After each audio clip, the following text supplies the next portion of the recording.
What is happening, everybody? This is Cody, DK DFS Project, coming to you live breaking down this upcoming fight card for UFC Vegas 57. Before we begin, like button for me, definitely subscribe to our YouTube channel. As a ton of y'all know, we're here breaking down this card. Like I said, with no NBA now, we're kind of filling in the space with UFC content, with tennis content, stuff like that. Because I don't normally play MLB. I'm not really a huge fan of the breakdown and stuff like that, so I normally don't play it, but we're here breaking down this card. So let's just go ahead and hop right in with the fight that I have first broken down. JP Buys versus Cody Durden. 8-2 for JP Buys, 8,000 for Cody Durden. This is a very close fight. It's a pick 'em fight, obviously. Both fighters are in a tough bind right now. JP Buys, we know what's kind of going on with him and his recent 2 losses. He broke up with a longtime fiance. I mean, he's going through some stuff. It's obvious that he's going through some stuff mentally. He needs a win here, in my opinion, to stay in the UFC. But Cody Durden is a tough customer. That's what concerns me. Is Cody Durden is no pushover. So, in my opinion, this is going to be a very close fight. I think all around, I think Durden has the edge in the boxing and the grappling, everywhere that possibly he can think of. I think he's got it. So, in my opinion, I think Cody Durden wins this fight, even though JP Buys needs it more than Cody Durden does. But that's kind of where I'm looking at. Going to the next fight, Ginyu Frey versus Vanessa Thermopolis. So 7,000 for Thermopolis, 9-2 for Ginyu Frey. Vanessa's coming off a good win. I mean, I give her that. It is a good win. She looked great. The striking, though, is what worries me compared to the grappling. Frey is an all-around fighter. She's the better grappling, in my opinion, at 9-2. That's the scary part, is where her age is at. And given this is Vanessa, I don't like the 9-2 price tag. I think Ginyu Frey does win this. I just do not like that price tag coming in at 9-2. That's my biggest concern. So, moving on to the next fight, we have, that I have broken down, Sergey versus Paviva. So 7-7 for Paviva, 8-5 for Sergey. I love that price tag on Sergey at 8-5. I really do think he is the better edge. Paviva did not look good on the feet last fight, especially against Sean O'Malley. Marazev is a better experienced fighter. I think he's just going to come in all around. I think he's motivated and will bounce back in a huge way in this fight. I'm looking on him at 8-5. I like the price tag. I already got a bet on him. I like where I'm going with this fight. I think this is all Sergey here, in my opinion. Moving on to TJ Brown versus Shay Lynn.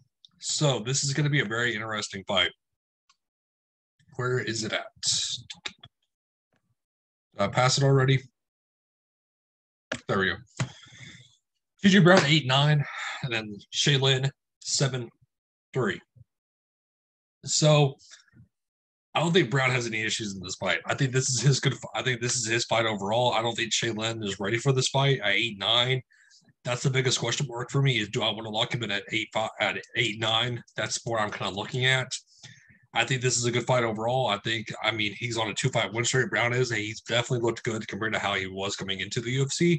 So I don't mind that price tag, 8-9. I don't really necessarily think it's a lock. I think it's a good price tag, though. And then going on to the next fight that I have is Mario Batista versus Brian Boone Kelleher. Batista's 8-7, Kelleher 7-5. This is a nice fight. I think Batista looked good last fight. I think he's only getting better. I think he's very underrated. I think he's a good prospect. For me, I think this is Batista's fight to win. I think Kelleher, he's fought lower level competition. I don't think he's ready for this fight. Yeah, of course, he has the guillotine. They can always lock in. But for me, it's just Mario Batista all day, every day here at 8-7. That's where I'm kind of going. And then the last fight on the undercard is Thiago Moses versus Christos Scallios. So Christos is 7-2. 7-2 for him. Thiago Moses is 9,000. Both fighters are coming off a loss. This is a decent fight overall. Moses looked good, but here's the deal. He looked sketchy in the cage the last couple fights. He did. He looked like he was mentally just not ready for those 2 fights. He looked like he was kind of all over the place. At 9,000, you're telling me I have to take him here against Scallios, against Christos, who is a better striker and physically in the cage and way more active? Give me Christos here. I love him here at 7-2. I think Christos is the way to go. I think that's my value play of the week. I think he can hang in here, and I think if he stays active, he can take down Thiago Moses. I think Moses, I mean, like I said, he mentally was all over the place. He wasn't really, he was scared on the feet, scared to go grappling. I'd rather go to him, to be honest with you, in Christos than Thiago Moses. And then going to the next fight, Carlos Oberg versus Tefon. Wait, I'm not even going to try to pronounce it again. It's fine. So Carlos Oberg versus Tefon Choki, I think. I don't really know. Like I said, sorry, I have trouble pronouncing the last names.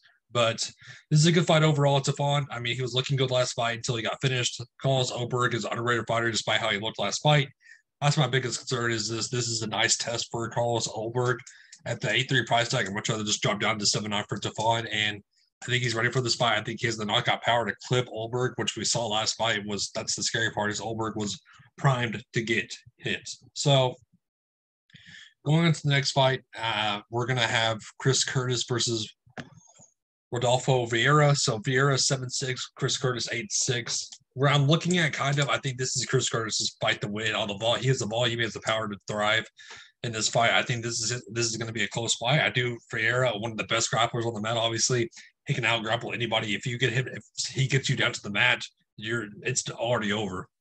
So for me, though, I think this is Chris Curtis's fight. I think he's just a better fighter. I think he clips Vieira on the feet. I think that's kind of where this fight's going to go.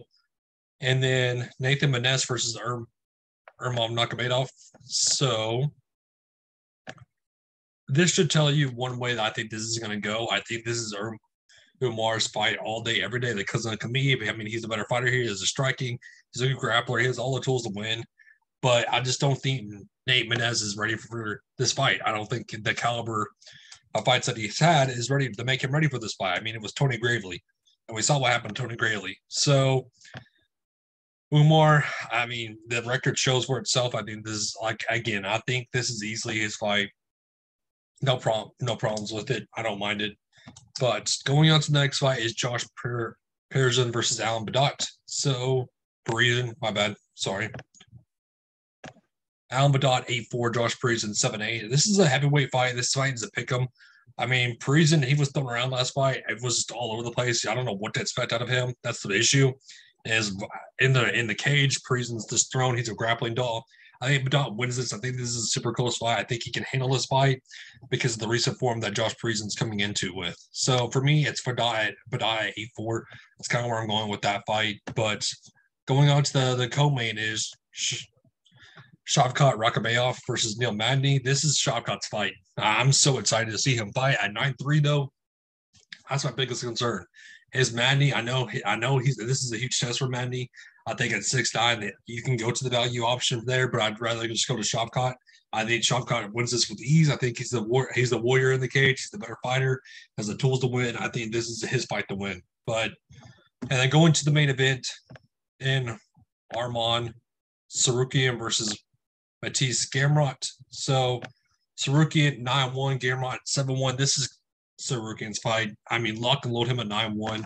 It's easy going. I think this is the four core that I'm liking. Again, I mean, Arman, we saw him against Islam Makhachev, gave him a run for his money. He's just the better fighter here. It's kind of where I'm going for this fight card for UFC Vegas 57. My core four right here is lined up and ready to go for you. You still have A1 left over. Gives you plenty of price tags to play around with. So that wraps up this video, guys. Thank you for tuning in. It was a great super rest tonight. Have a good one, everybody.